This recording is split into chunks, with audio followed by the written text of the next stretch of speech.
Hello, everybody. Carlos Alfaro here from Arizona Talks, and today we have an amazing guest with us today, Vanessa Ruiz from the Walter Cronkite School of Journalism. She's had an amazing career in journalism. She's been a great leader here in Arizona, and now she's teaching other journalists how to follow in that path. Thank you so much for being with us today, Vanessa. Thank you for having me, Carlos. Well, as you know, Arizona Talks is all about promoting civil dialogue, and this month, we're diving into freedom of the press issues, whether it be First Amendment or the role that media companies play in our society. I wanted to talk to you because you've played a role of professor, you've played a role of journalist yourself, news anchor. Could you dive in a little bit? My first question to you is maybe an experience that you had or a perspective that you have on the importance of a free press in our society. Absolutely.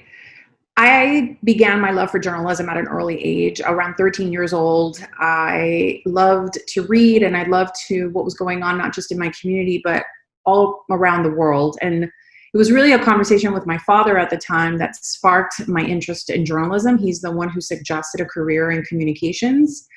And the more I looked into it, the more I realized that was really the path I wanted to take. I'm a strong believer that the more informed the public is, better decisions the public can make. And really, at the end of the day, that's always been my goal. My goal has always been to communicate with the audience in a way in which most, if not all, hopefully, members of our community are represented. I know it sounds very cliche, but a lot of what we do, or a lot of what I have done, is to try to give voice to the voiceless, to those members of our communities who do not have the representation that they deserve. And so when it comes to the importance of freedom of the press, and I'll be specific to the United States, you find that all the way in our Constitution, in our First Amendment, freedom of the press in black and white. And that is incredibly important. I think it's also important that we highlight that there's media and then there's the free press, right? Media is everything that entails from television, radio, internet, podcasting, you name it, right? All the movies and music we consume. Freedom of the press, to me, as someone who has been in this career, I can't even believe I'm saying this, 20 years, is really the journalism that holds the powerful accountable. It's the journalism that makes a difference. It's the journalism that makes an impact. And it's the journalism, quite frankly, that we need. I always quote Walter Cronkite, and he used to say that journalism is what we need in order to make democracy work. I'll be honest with you, Carlos, in the past few years, I've become concerned at what I have seen as the erosion of trust on behalf of the public, not in media as a whole, but in freedom of the press. And I would love people to really understand that we are a critical piece of maintaining our democracy. Not to be negative, but I do sometimes feel and think that our democracy is a bit more fragile than people realize. And it is through that journalism that we practice, again, that we are able to hold those who are maybe breaking the law accountable. Again, it is through informing of the public, giving them the tools and the power of information that I think we're able to play a really important role in our society. Again, a critical role, and one that I hope continues to be unbreakable. But as we have seen in the past few years, journalism is going through what I would probably describe as some of the toughest times that I have seen in my career and my profession. Yeah, those are fantastic thoughts. We were speaking with our speakers this month for our video that we're creating, and they had a hard time coming up with a journalist that was as trusted in a wide variety of fields as Walter Cronkite was. It kind of speaks to that challenge that journalism is having today. Could you go a little bit into that? I've heard a few of my friends at least say, you know what, journalism is dead today because of so much information. The spread of false information gets out there, and that makes the job of real journalists or that role in society a lot harder. Could you go into that challenge today, and how does that affect your work as a journalist, the spread of false information? It's a huge challenge. I probably would say it's, if not one of the most detrimental things facing journalists today. So this is where the role of media literacy comes in. And the fact of the matter is when you say that term, media literacy, most people don't even know what that means. And what that means is that you as a consumer, as a person, as a member of our community, you are doing your due diligence when it comes to really making sure that you are consuming news from different sources, right? Why is that important? Well, different sources have different perspectives, different ways of framing things, different context. And so you really want to get a good snapshot across the board. Most people do not do that. Most people stick to what they know and what they relate to and what reinforces already a set of their beliefs.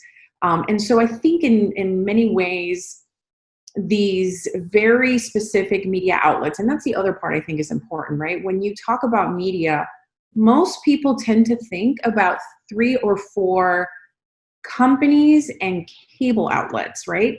Because those are the ones that people recognize and know the most. The truth of the matter is there are hundreds, if not thousands, of sources of information out there that my hope would be people are digging into and, again, doing their due diligence. Yeah. That is not happening at the scale that I would like. And I do worry about the divisions that this has created. Again, in terms of the challenges for journalists specifically, I see this with my students every single day. These are young journalists who are incredibly passionate, very committed to doing this profession because, listen, the fact of the matter is, journalism, it's not a glamorous, highly paid job unless you're part of maybe 5 or 6 main anchors on a national level that are making a good living of doing this. But the vast majority of us, we do this because it's a calling, because it's a passion, because we believe in it. And it is difficult to try to explain to my students sometimes that what we're doing is more important now than ever when they're going out there trying to do their job and they're facing insults, they're facing derogatory comments from the public, people questioning their motives. So that has been difficult to see. But at the same time, I'm incredibly encouraged and inspired by my young students because, like I said, they take it in, but they move on. And so Gen Z, the millennials, I am so sure that we're in good hands. These Yeah. generations will carry us through. My hope is that they're going to teach us a lot of things. They're already teaching us a lot of things, I think. I'm sort of what you would call a late millennial. I'm like literally right on the cusp. But I'm incredibly encouraged by the future of journalism, despite the challenges that are real. I don't know what it's going to take for us to really get through this hump. I don't have a crystal ball, but again, what I will reiterate is the critical nature that we play in maintaining a free and democratic society.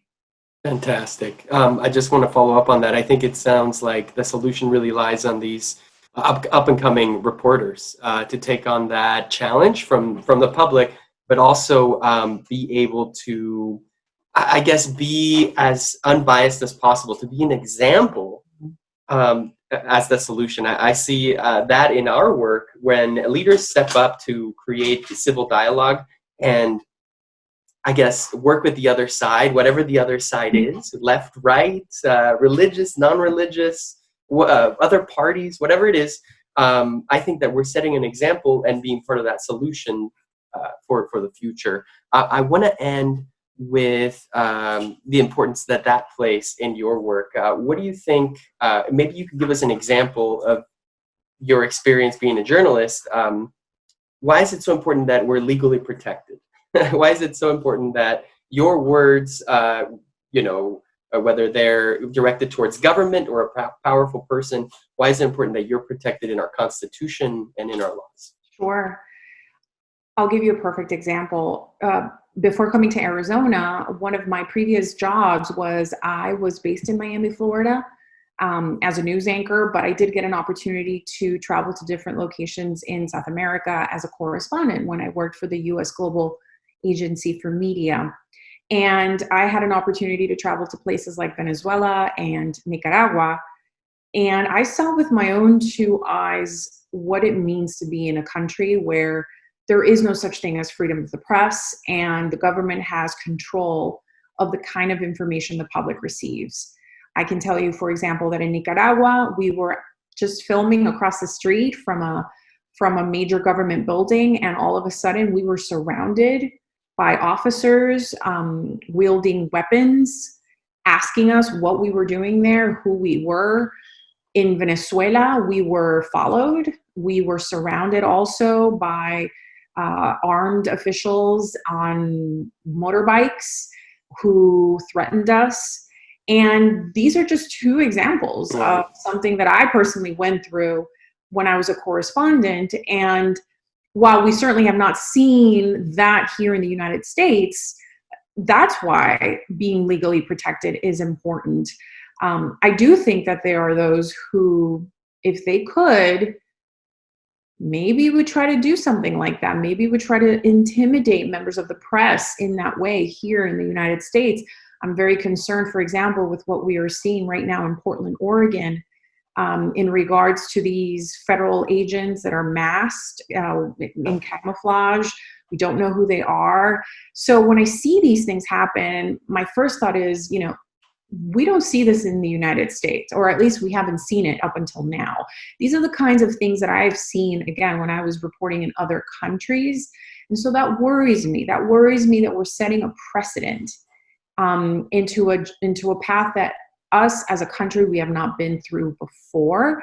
So that's why I think it's really important that we have these kinds of conversations, that we have these dialogues, that we really take a closer look at what our Constitution says, what kind of legal protections we have, and what do we have at our disposal to make sure that those legal protections stay in place and are respected. Absolutely. Well, I want to thank you for your time and the example that you're setting as a leader, not only to solve the challenges in journalism, but also in a lot of ways public policy by bringing people together. Thank you for your time and for being a friend to Arizona Talks. Absolutely. Thanks for having me. Hi, I'm Carlos Alfaro from Arizona Talks, and if you like conversations like these, be sure to follow us on Instagram, Facebook, and Twitter, and at our website at arizonatalks.org.